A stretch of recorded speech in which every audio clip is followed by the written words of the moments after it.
Good afternoon. How is everyone out there in quarantine land? Unfortunately, this is our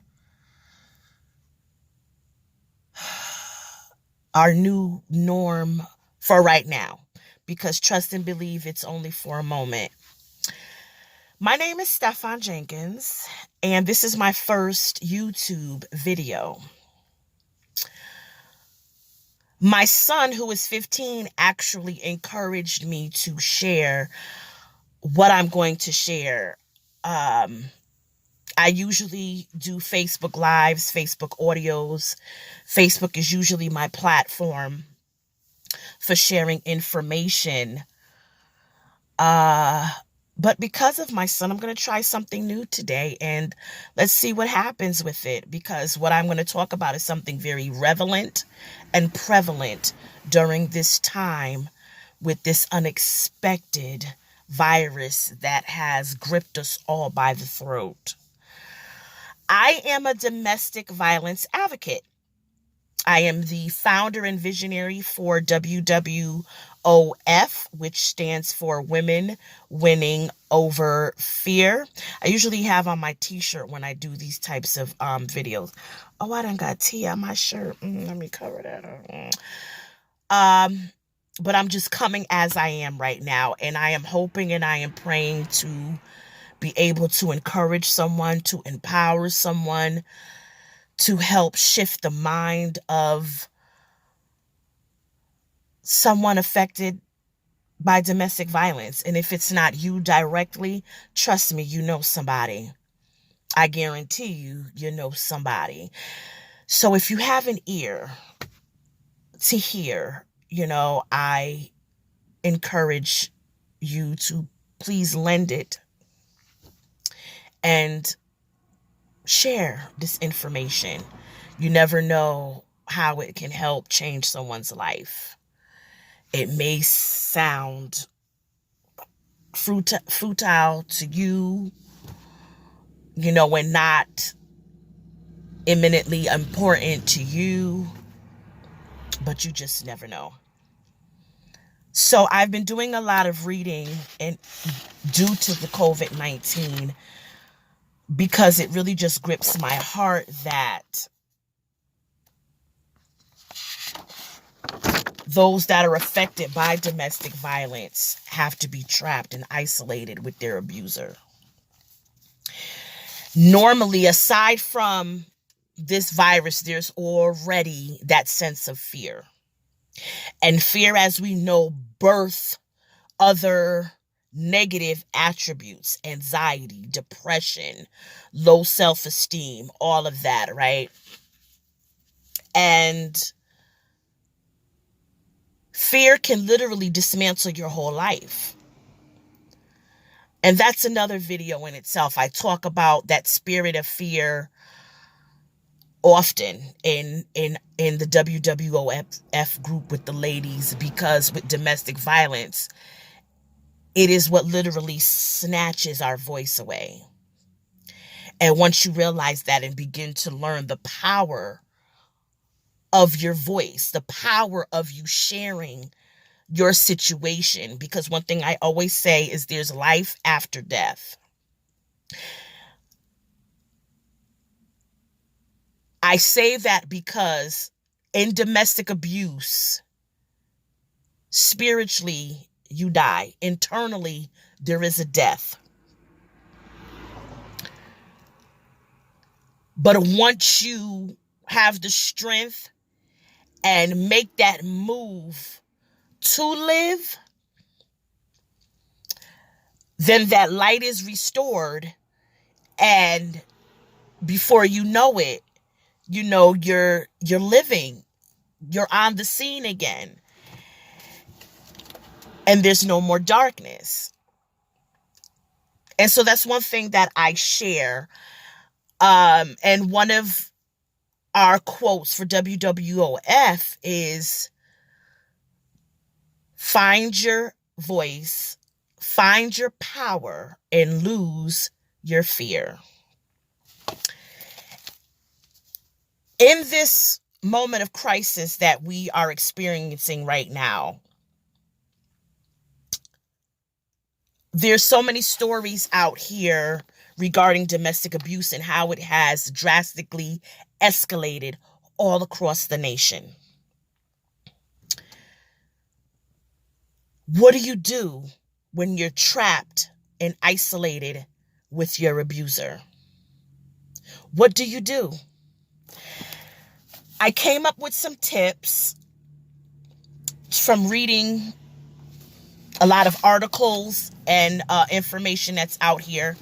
Because COVID-19 has never happened to us before, there isn't a lot of answers out there. There's not a lot of, and as we know this,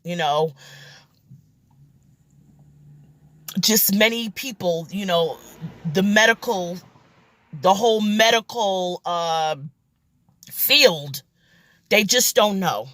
So if you have it in the medical field, then that's across the board.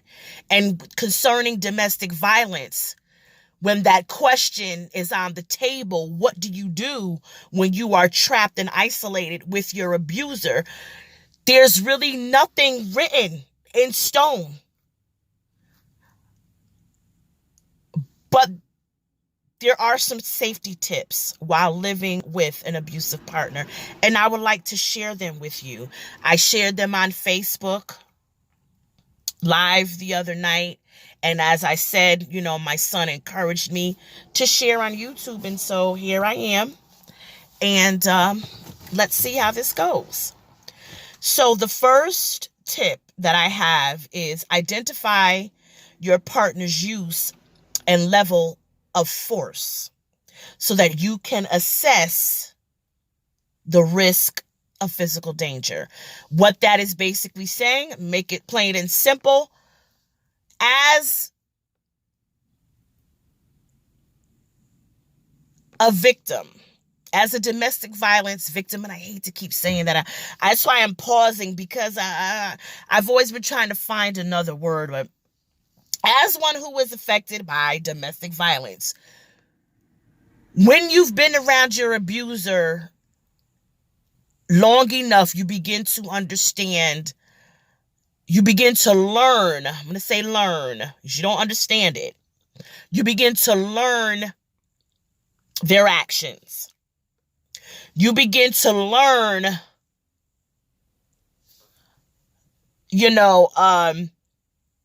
the level of what is going to take place, right?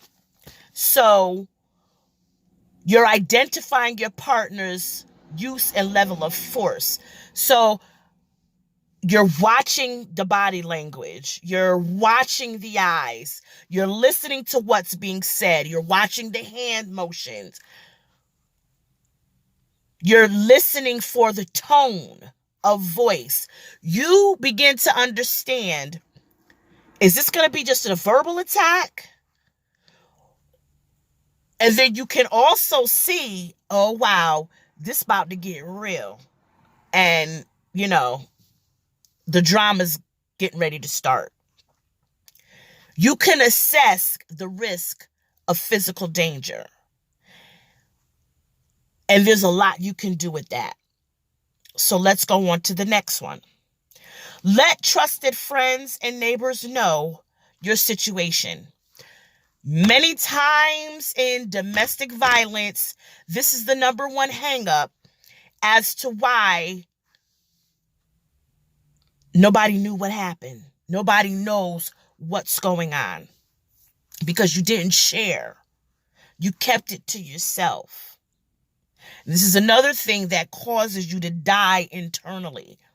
You kept it to yourself. You felt ashamed, embarrassed, scared. Whatever the reasons were, you didn't open your mouth and you didn't tell anyone that I'm being abused. And by the way, not only am I a survivor, I am a conqueror and I am a thriver. I have experienced every level of domestic abuse that there is. And at a young age, I was in my mid-teens to early 20s. So from the age of 15 to about 25, 26. So mid-teens to mid-20s, I experienced emotional abuse, mental and psychological abuse, financial abuse, physical abuse, sexual abuse. That happened earlier than 15. So I was about 13. So 13 to 26. So yeah. Now this is not with one person. My story became a cycle of abuse because it was embedded. That's a whole nother YouTube live, a whole nother YouTube video rather. Maybe, just maybe. So I just wanted to quickly insert that because I didn't mention it earlier. So letting friends know, friends, families, neighbors, let someone know that you trust, not someone that's going to run your business all over town. Somebody you trust know what is going on. This way you can create a plan, especially during this COVID-19. The facilities and the outlets, the physical outlets that we normally have, those safety places, they're not accessible right now. So you have to find another way. No doesn't mean no. It just means find another way. So let those friends, families, a neighbor know so that you could develop a plan and maybe a visual sign that will alert them, yo, it just got real up in here and I need your help. Okay?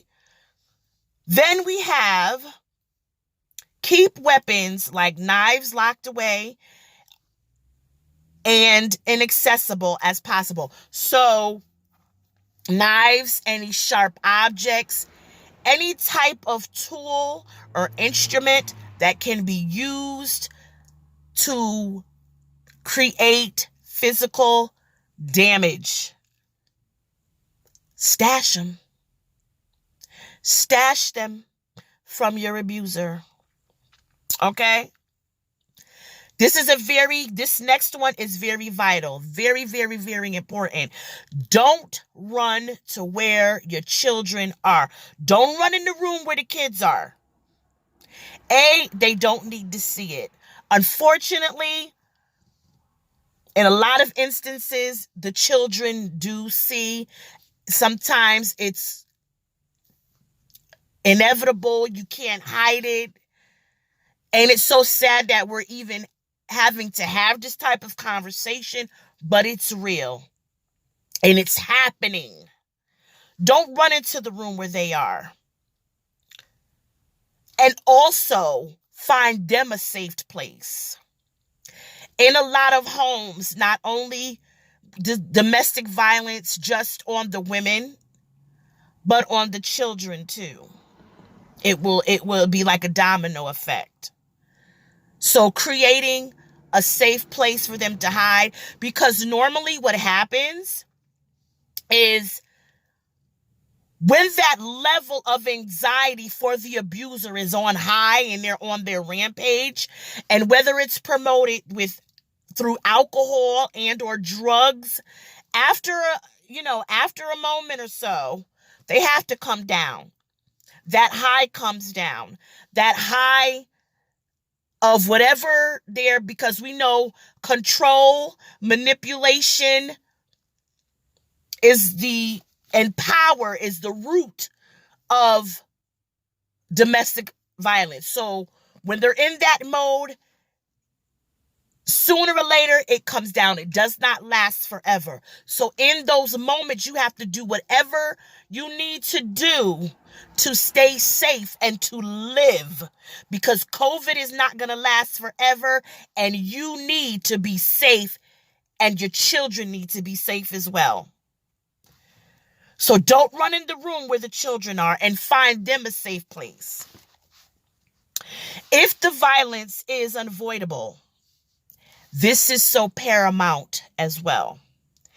If the violence is so so unavoidable, if it becomes to that point, make yourself a small target. Stefan, what do you mean? Get in a corner. And I know you're saying, but in a corner I can't. No, trust me. When you're being pounded on, you don't want to leave yourself an open target. You don't want to put yourself in harm's way where, you could be abused any kind of way. You could find yourself a corner and, as best as possible, curl yourself in a ball. Now, I'm a thick girl. I'm a thick madam. I don't know if you could tell that. Oh, yeah, you can, because, my neck is down. I'm a thick madam. It is what it is. I'm still beautiful as ever. As best as you can, curl yourself in a ball and protect your head and your eyes. So I'm going to demonstrate that. I'm not going to demonstrate the ball naturally because I'm in my car, but I'm going to show you how you protect your head after you get in that ball. You're going to bring your legs up as close to your chest as possible. You're going to interlock your fingers as such, and you place them behind your head, and you take your elbows and tuck and wrap and pull your head in as best you can. That will protect your ears, your head, because if you lose consciousness, that's a whole nother recording as well. And you want to protect all of this. You want to protect your eyes, your face. So that is paramount. That's paramount. Try to avoid wearing scarves and long jewelry, anything that can be used to strangle you.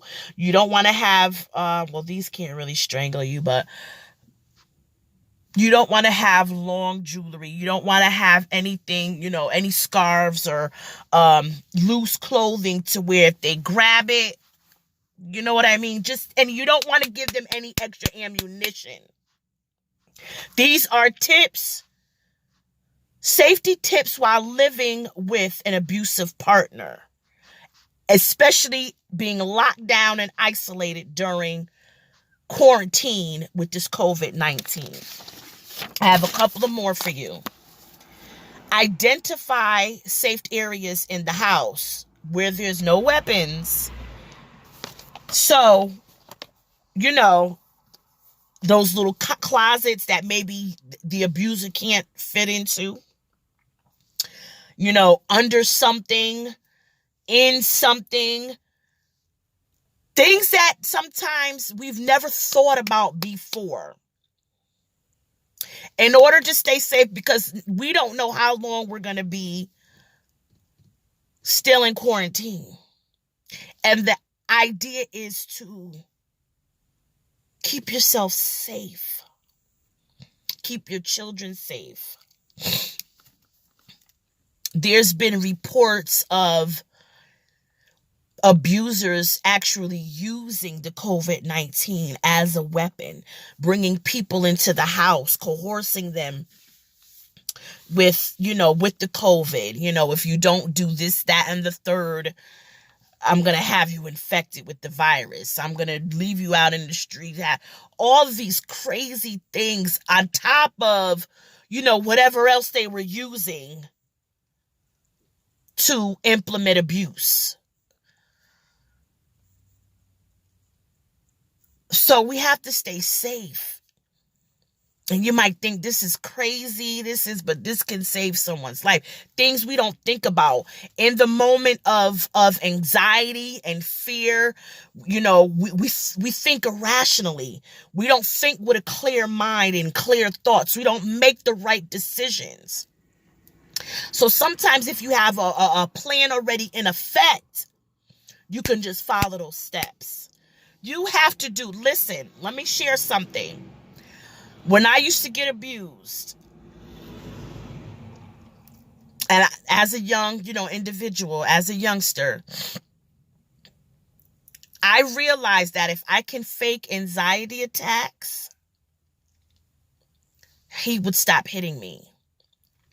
He would leave me alone because he didn't want my blood on his hands. Well, at least not for the authorities to find out. So once I realized that,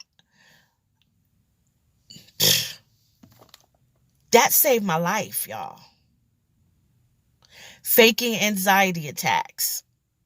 So whatever you had, and that's just one instance. I have so many stories. So that's so having this plan, having these things, thinking about stuff we've never thought before in order to save our lives is worth every bit of it. So identify safe places in the house where you can run, where you can hide until that high.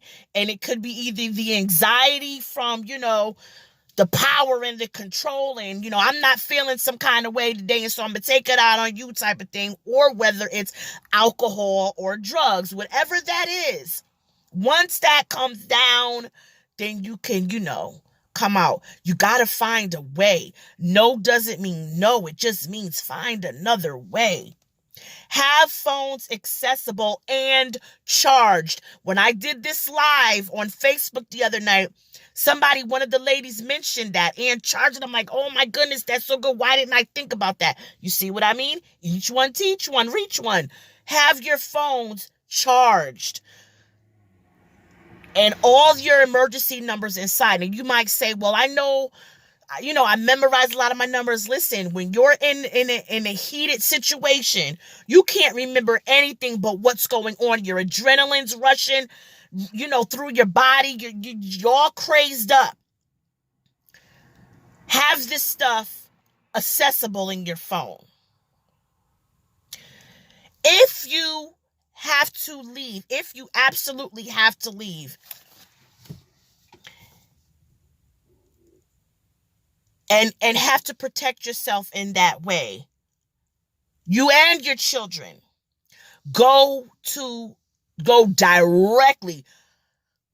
Go directly. Do not go directly to the police station.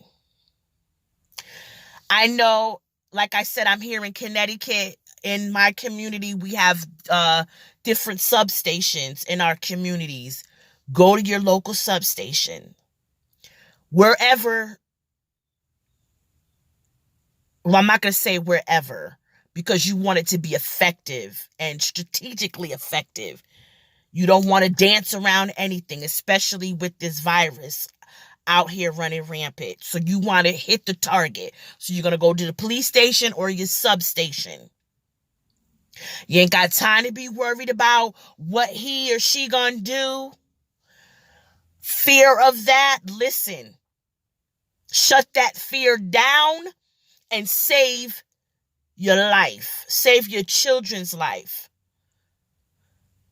Save your mental capacity so that you can live and not die. And I'm not just talking about a natural death.